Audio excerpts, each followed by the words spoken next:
Hello everyone, welcome back to my channel. मैं हूँ सुहाना और मैं एक नीट एस्पायरेंट हूँ। ये ब्लॉग मेरे डे टू डे रूटीन के बारे में है। वैसे मेरा डेली रूटीन ऐसा नहीं रहता है, कभी कभी मुझे उठने में लेट होता है या फिर सोने में लेट होता है, कोई भी एक होता है। Anyways let's start the blog without any further ado. First मैं उठ गई थी 5:38 AM को। दैन उठते ही मैं फ्रेश हुई, मुँह वगैरह धोई। दैन मैं बैठ गई थी अपना टू डू लिस्ट बनाने। दिन की शुरुआत में क्या क्या करना है क्या नहीं करना है, सबसे मैंने पहले अपने टू डू लिस्ट में लिख लिया था। वैसे तो मेरा ये नीट का एक्चुअल फर्स्ट अटेम्प्ट हुआ, क्योंकि मेरा इससे पहले जो अटेम्प्ट दिया था उसमें मैंने कोई प्रिपरेशन नहीं किया था एंड ये मेरा फर्स्ट ड्रॉप भी है। मुझे आज ज़ूलॉजी, बॉटनी और 12th फिज़िक्स करना है। ज़ूलॉजी बॉटनी मैं 11th का करूँगी। तो मैंने पिछले दिन ही ज़ूलॉजी का breathing and exchange of gases वाला चैप्टर कंप्लीट किया था अर्जुना वाले बैच से, जो अभी एक्सपायर हो भी चुका है। मैंने उससे पहले ही वो चैप्टर कंप्लीट कर लिया था और मैंने इधर अपना टाइमर भी सेट कर लिया। मैं इधर एक ऐप यूज़ करती हूँ YPT बोल के। उधर मैं अपना स्टडी टाइम ट्रैक करती हूँ। सबसे पहले मुझे करना था कि मेरा जो breathing and exchange of gases के नोट्स थे, जो मैंने लेक्चर से देख देख के मैंने लिखे थे, सबसे पहले मैंने वो सारे नोट्स मैंने रिवाइज़ किए। वैसे मैं अपने टेलीग्राम पे नोट्स डालती हूँ, बट द थिंग इज़ कि टेलीग्राम पे क्वालिटी थोड़ी ख़राब हो जाती है। बट एक्चुअल में नोट्स मैं ठीक ठाक ही लिखती हूँ, बट कि स्कैन करने के बाद थोड़ा ख़राब हो जाते हैं नोट्स। एनीवेज उसके बाद मैंने तो सारे नोट्स रिवाइज कर लिए थे। अराउंड मुझे आई गेस आधा एक घंटा लगा होगा। तो मेरा ज़ूलॉजी का नोट्स रिवाइज हो गया था। फिर मुझे करना था इसके DPP solve and NCERT revise करना था। और NCERT तो मैं पहले से रिवाइज नहीं की थी, तो मुझे NCERT पढ़ना था इस बार। और मैं NCERT तभी पढ़ती हूँ जब मेरा पूरा चैप्टर एकदम सारे लेक्चर देके कंप्लीट हो जाता है। कभी कभी पढ़ के रखती हूँ थोड़ा सा, वैसे सबका अलग अलग प्रेफरेंस होता है कि कब कैसे पढ़ें NCERT।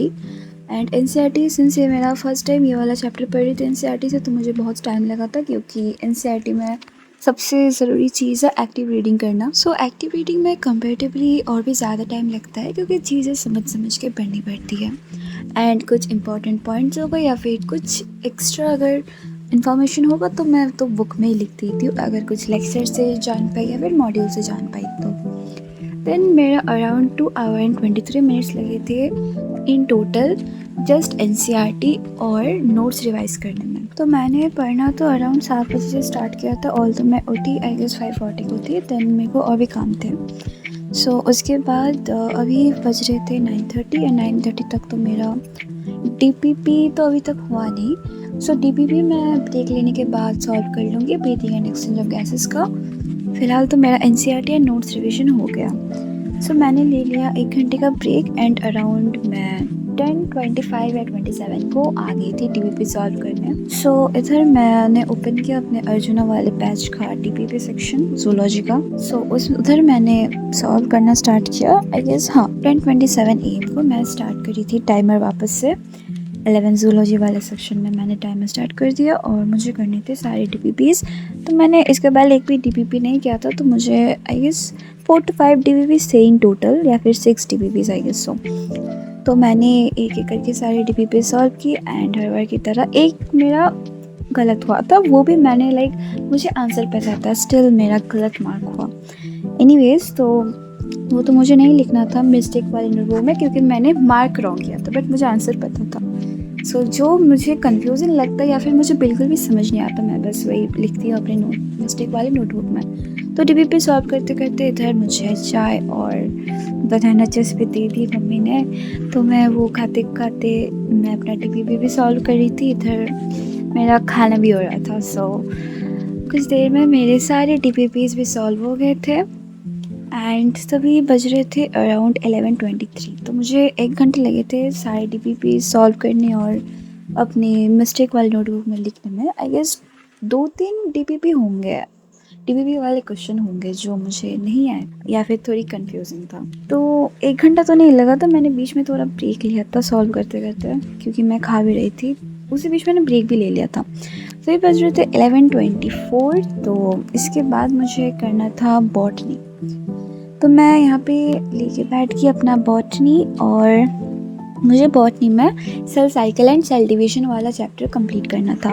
वैसे आज तो कंप्लीट हुआ नहीं क्योंकि और एक लेक्चर बाकी था जो कि एक ही वाले बैच में अभी तक अपलोड नहीं हुआ था, वो दूसरे दिन अपलोड होगा। सो मैं दूसरे दिन तो वो वाला लेक्चर देख के मेरा cell cycle and cell division भी कंप्लीट हो जाएगा। सो फिर उसके बाद मेरा cell cycle and cell division भी कंप्लीट हो गया। ये शायद से 3rd या फिर 4th लेक्चर था आई गेस। तो उसके बाद मैंने जो नोट्स लिखने थे, क्योंकि इस टाइम मैंने लेक्चर देख के नोट्स नहीं लिखे थे, इस बार मैंने अच्छे से लेक्चर को समझा। उसके बाद मैंने थोड़ा सा टाइम निकाल के लेक्चर के नोट्स पढ़ते पढ़ते मैंने नोट्स लिखे ताकि मेरा लेक्चर का काइंड ऑफ रिविजन भी हो जाएगा, नोट्स भी हो जाएंगे। सो अभी टोटल मेरा 5 घंटा ऑलरेडी पढ़ के हो गया था एंड 5 बज रहा था। देन मैंने एकदम लंच वगैरह करके ब्रेक लेके मैं शाम को बैठ गई थी फिज़िक्स पढ़ने, जो कि 12th फिज़िक्स मैंने स्टार्ट किया था। इलेक्ट्रिक चार्जेस एंड फील्ड्स मैंने एमआर सर से स्टार्ट किया था यकीन वाले बैच में। वैसे एमआर सर से मैं पहली बार पढ़ रही हूँ एंड वो बहुत अच्छा पढ़ाता है, क्योंकि उनका जो समझाने का तरीका है बहुत ही अच्छा है और बहुत अच्छे से समझ भी आता है। तो ये बज रहे थे 9:45 एंड मुझे डिनर भी करना था, तो मैंने ब्रेक ले लिया गाइस, मैं कुछ ज़्यादा ब्रेक ले रही हूँ। तो फिर उसके बाद मैं बैठ गई थी अब cell cycle and cell division का और एक जो लेक्चर था उसका नोट्स लिखना है, मतलब कंप्लीट करना है बेसिकली। तो मैं पीडीएफ से देख कर मैं थोड़ा सा रिवीजन भी हो गया था और नोट्स भी मेरे कंप्लीट हो गए थे। फिर बज रहे थे 11:26 PM। तो इधर रहा मेरा cell cycle and cell division का नोट्स। तो मैंने डिसाइड किया कि चलो जितना तक मेरा हो गया उतना तक ही रिवीजन कर लेता है। तो मैंने उतना तक तो रिवीजन कर लिया एंड मेरा रिवीजन भी हो गया था। और इस बार मैंने कोई ब्रेक नहीं लिया, पूरा एकदम जो भी था बचा कुचा वो मैं एकदम सारी कंप्लीट करके ही आज ब्रेक लूँगी अब।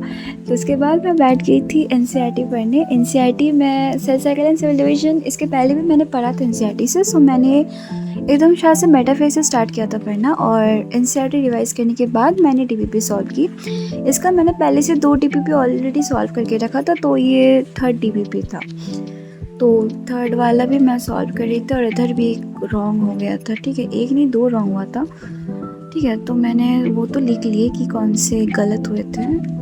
और 12:30 तक मैंने सारे टास्क कंप्लीट कर लिए and it was really tiring today, क्योंकि मैं ना बाहर गई थी ना ही कहीं और गई थी, पूरा दिन बस आज पढ़ाई किया। बट इतना भी प्रोडक्टिव नहीं हुआ क्योंकि मैंने आज PYQs नहीं किए, बस मैंने DBP या फिर रिविज़न किया।